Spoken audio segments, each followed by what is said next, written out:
doing? You can just turn around. Hai Wak, kali ini gue bakalan bahas film yang berjudul The Night Clerk yang rilis tahun 2020. Menceritakan tentang seorang pria yang memiliki sebuah kekurangan, namun dia dihadapkan dalam sebuah pembunuhan di sebuah hotel di mana tempat dia bekerja, Wak. Video ini mengandung spoiler, so buat kalian yang gak terlalu suka bisa skip aja ya Wak. Dan langsung saja, kita mulai bongkar alur filmnya.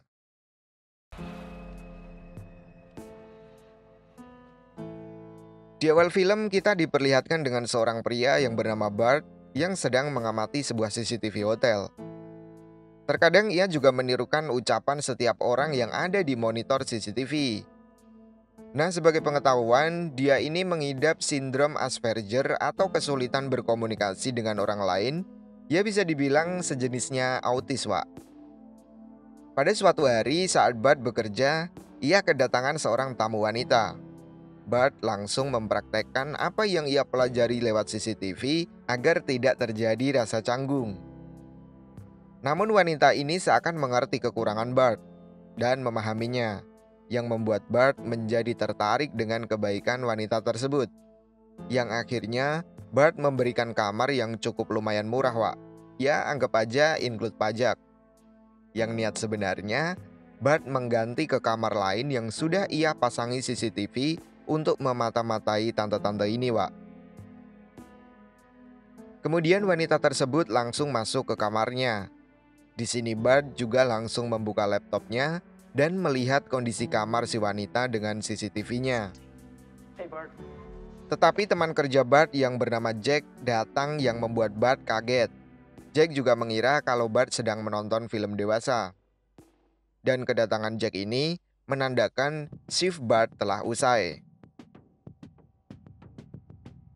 Nah, saat sampai di rumah, Bart melanjutkan acara ngintipnya lagi.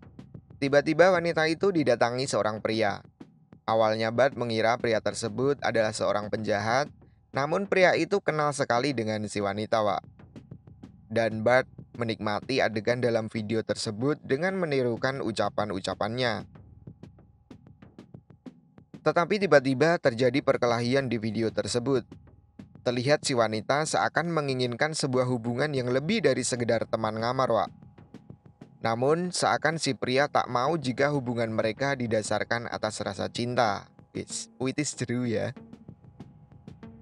Dan kemudian si pria memukul wanita hingga terjatuh ke ranjang. Dan terlihat pistol terjatuh ke lantai kamar. Bart yang panik mencoba menghubungi Jack yang sedang shift malam. Niatnya diurungkan karena bisa ketahuan kalau ia memasang CCTV di kamar hotel tanpa izin.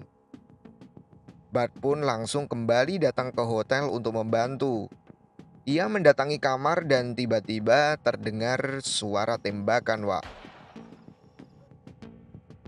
Jack yang juga mendengar suara tembakan langsung mendatangi kamar tersebut dan melihat si wanita telah tewas dengan Bart di sampingnya.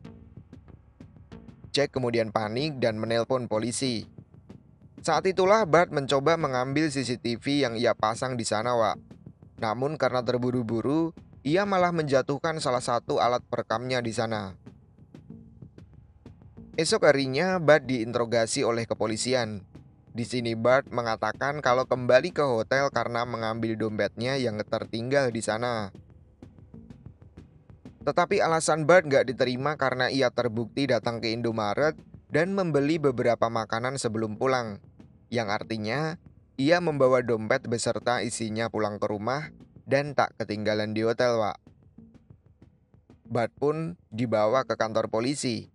Namun karena ia menderita sindrom Asperger, semua pernyataannya tak bisa dipertanggungjawabkan di hadapan hukum. Di sini juga datang suami si wanita yang telah dibunuh tersebut. Ia juga menuduh Bart yang telah membunuh istrinya. Saat itu juga datang ibunya Bart untuk menjemput putranya. Ia juga memarahi kepolisian karena menanyakan berbagai hal tentang kasus pembunuhan tanpa adanya dampingan dari pengacara. Singkat cerita, Bart pulang dan dipindahkan ke tempat kerja di hotel lain oleh bosnya. Di sana ia bertemu dengan seorang wanita sembeledut yang bernama Andrea Rivera, Wak.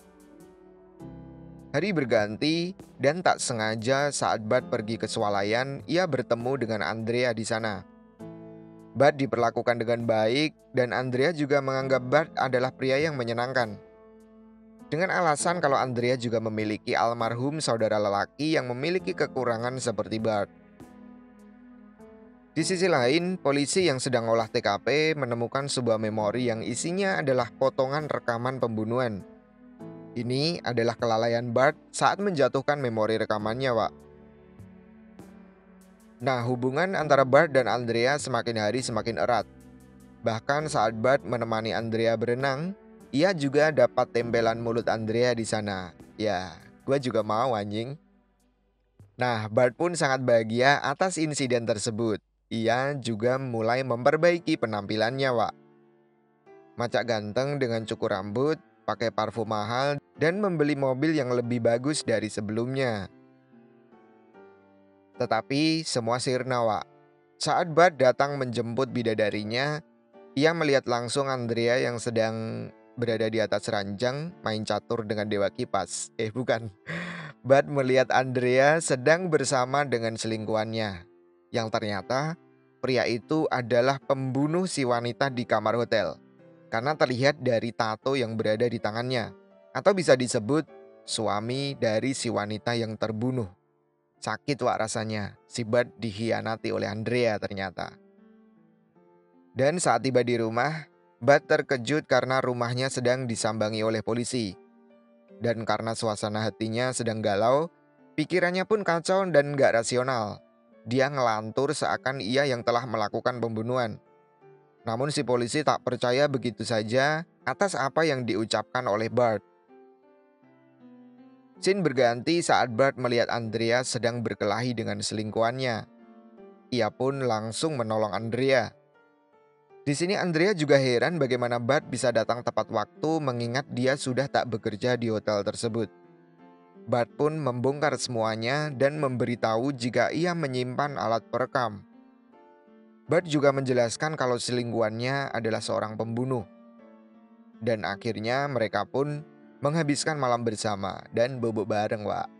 Hal itu dilakukan Andrea karena ada niat tertentu ternyata. Pada esok harinya, Bart terkejut karena Andrea membawa seluruh memori perekam pembunuhan yang dilakukan selingkuhannya. Dikarenakan si Andrea masih sayang dengan selingkuhannya. Ia menyerahkan memori itu agar selingkuhannya masih bisa hidup bebas. Dan menyerahkan semua hukumannya kepada Bart. Tak lama setelah itu polisi datang. Terdengar pula suara tembakan dari kamar Bart. Kemudian para polisi mencoba untuk masuk dan melihat komputer Bart sedang menayangkan video pembunuhan yang dilakukan oleh selingkuhan Andrea. Tapi saat dicek, Bart tak ada di kamarnya. Polisi pun langsung bertindak mencari Andrea dan selingkuhannya. Lalu di manakah Bart? Di akhir film diperlihatkan Bart sedang berada di bandara, entah mau pergi kemana. Dan film pun tamat. Itulah tadi alur filmnya. Ketahuan sebenarnya ya, si lelaki pembunuh ini menghabisi nyawa istrinya untuk bisa bersama selingkuhannya. Dan Bart yang mengetahui insiden itu justru malah dijadikan kambing hitam, Wak. Dan juga Andrea bersekongkol dengan si pembunuh untuk menghilangkan jejak atas kematian istri dari selingkuhannya. Sebenarnya agak sedikit membingungkan filmnya ya. Soalnya kayak ada flashback yang kurang bisa diterima penyampaiannya gitu. Dan ya ending yang membagongkan kalau menurut gua, Wak. Ya kurang dapat gitulah, tapi lumayan bagus juga filmnya. Dan udah, buat semua yang mau request film silahkan tulis aja di kolom komentar, Wak. Waktunya undur diri. Sekian gua Prada. See you in the next video and bye-bye.